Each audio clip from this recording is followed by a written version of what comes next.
Hey everybody, once again this is Trey from Best Price Trailers. We're here at the Best Price Trailers showroom in Daytona Beach, Florida. I'm here today to show you this Sundowner Car Hauler. Ain't she a beaut?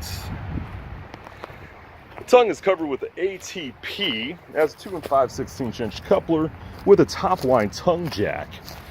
Powered by a 30 amp motor base.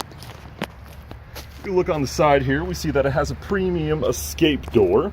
Sits on aluminum rims. Venture around to the back. Open up this ramp door right here. You see that it has this nice little spoiler on the back and some loading docking lights.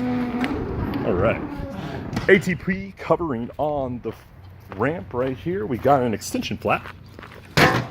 Very nice.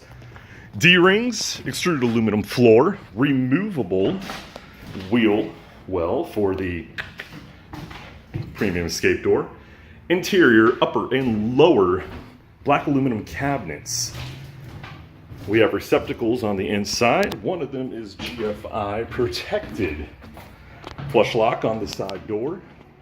We got a roof vent, LED lighting. All the codes, trim and everything is in black. Accents the white interior nicely. Let's come around here to the side and see what we got. I like this aluminum trim on the outside. Nice little fenderettes. Exterior receptacle. Here's a outside shot of our flush lock right there. And we got the aluminum door holdback. I'm gonna pan out for one more shot right here. Now you can find this trailer at www.bestpricetrailers.com, stock number 2471. That's www.bestpricetrailers.com. This is Trey. Thanks for watching.